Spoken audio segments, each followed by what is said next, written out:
Hello everyone, welcome to Striking Conversations and our video series on the 5 love languages.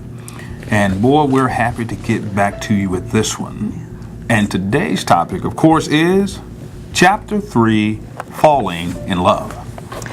You know, in this chapter, he starts out talking about a young lady that came into his office. And she was all excited. And usually when she comes, she's not as excited. So she comes in all excited and she tells him that she's getting ready to get married. She's known the guy for 3 weeks. Whoa, 3 whole entire. And they are going to get married. He proposed after 1 week. 1 entire. I mean, anything you can't find out in a week, you just don't need to know. And so she says that she knows it's crazy, but she just wanted to come and tell Dr. Chapman that she was getting married, and she was excited, and she never thought she could ever feel as happy as she feels right now. In other words, she is in love. Or lust. Sometimes you can't tell the difference. Just depends on how early it is. But she really felt like she was in love here. Yeah. And see, he makes the point that most of us, before we enter into marriage, we want to be in love. We have that in love experience. And most of us really don't know what love is. I dare say, Sybil, that if we were to ask half of the people to give us a definition for love, boy, that would be a book all within itself. He talks about in the book how there are just hundreds, maybe even thousands, probably billions of books. I bet even after the Bible, there are a couple of billion books written on love, what love is, how to be in love, how to stay in love, how to get out of love, how to get out of love without being sued, how to sue in love. So there's all this stuff out there about love. And I don't know if we really get a handle on what it is. So let us kind of give you our take on it, and then you can take away what you would like. Love is really just a conglomerate of emotions that add up to one big feeling. Wow.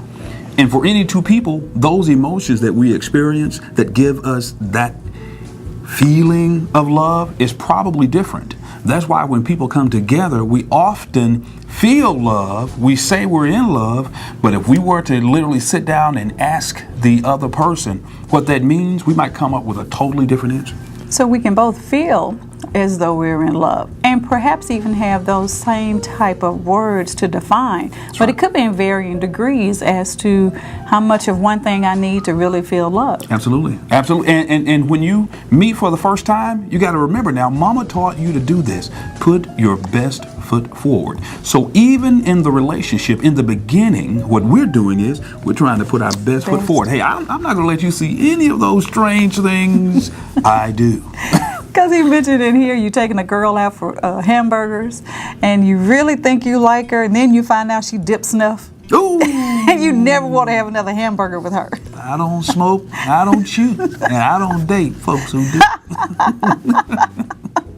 So, but during this in love experience, we decide that this feeling, it must be the real thing. Oh, has it? And it doesn't matter now if you're young and it's the first time you felt it. The only thing you really have to compare it to is any of the parental forms of love that you've come to understand. And then you sort of superimpose some of those other things that you think that you have learned about what love is, and that's the experience that you move on. We talked about in another series that we have the natural word and then we have the emotional meaning. The natural words can be the same between two people, but the emotional meaning is something different. And both of us mean that we are in love emotionally. Right. And it's important. That's where conversation would be so important in a relationship. Because that conversation will let you know whether or not you two are fulfilling each other's definitions of what I think love is. Yes, and then you have to come together and begin to speak about those things like, hey, here is what it means to me. Now, even when we look at the word, there are boundaries for what love is. Love is kind, love is long-suffering. Those things are boundaries for how we're to operate in love. So when you get outside of those boundaries, of course, I don't believe anything is correct. But within those boundaries, it's like a lane. You can be on one side or the other of the lane and still be legal in how you're going about loving. So I've got to really sit down and speak with my significant other, my spouse, about this so that I understand what love is to her. Then I'll know what I need to do so that I create an environment where she can experience that all-encompassing feeling of love. And then also during this in love experience, we think that everything that you are, do, be, possess is perfect. I am. We don't see any flaws, but everyone else can see a few flaws. You know, once again, I'm going to relate back to the book. It said your mom says, honey, you sure you need to be with her? You know she's been on a psychiatric care for 3 years. But you say, yeah, but she's been out for 3 months, Mom. She's fine. Yeah, 3 and 3, Mom. They're almost the same. So then once we move into that whole getting married thing, then we want to have this marital bliss. We're going to make each other supremely happy. We love each other. Other couples fuss and fight. We won't argue. We won't do that. We know that we will intellectually, we know that we'll have some differences and we'll have a couple of interesting challenges. But while we're in this in love experience, our perception is that, well, one of us is going to know how to back down, and we're going to be able to compromise and be able to get it. And the back down person, of course, will be you.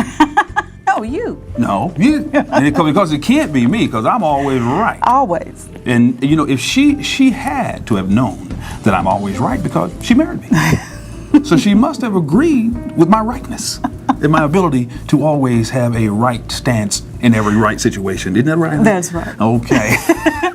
But boy, after you stay there a while, and after you stay in the relationship a while, it's amazing how often love can leave a relationship while two people are still together. Yeah, and you know, and sometimes you may not even know it. Oh, absolutely. Until it just smacks you in the face. You're like, the love is gone. Is that a song? Where's the love? Oh yeah, where is that? Okay, I know. Yeah. And also, we've also been taught that when we're in love, that it's going to, and it's for real, that's going to last forever. Forever. And we're going to have the same feelings that we have at this moment during this in-love experience for the rest of our relationship together. And that is the anticipation, that is the expectation of falling in love in that first part of the relationship. We think somehow that we're going to be totally different from everyone else, while at the same time doing all the things that everyone else is doing. And of course, that's just not possible. We have to learn some new things. We have to learn, number one, like we said, how to communicate, how to find out what that other person likes. Because if not, after we move through that whole process where we think that you can do no wrong, eventually we'll get to a point, Sybil, where we can think you can do no right. Or you can't do anything right, and everything you do is wrong. So you move from a no wrong person to an is wrong person about everything. And we begin to look at this from our standpoint by saying, okay, this was great here a little while ago when we first met, but now what's in this thing for me really? Where is my benefit? And we can have buyer's remorse. Oh, buyer's remorse. Like, I don't know why I put myself in this situation. Yeah, Mama was right. Mama was right. You know, that's something when you say Mama was right. Especially when they know how Mama felt about them, and you say that to their face. That's a whole nother conversation. So when we think about being in love, and we look at other couples, and we say, well, they lost that feeling, but it'll never happen to us. Once again, it's the in-love experience. And you've got to understand that happens that way. And like he says in the book, part of that he thinks is sort of physiological. It serves to bring forward and help people procreate, because it lets us come together so that hopefully we will have those desires to do things that allow us to procreate. But after that, this is where a real decision comes in to begin to do those things that maintain an environment where love can survive and thrive. And this whole topic of an in-love experience, I really think we should go further into it. And we will. So, until we come back again, be sure to catch us on strikingconversations.com. We're also on YouTube and the great Facebook. So until we see you next time.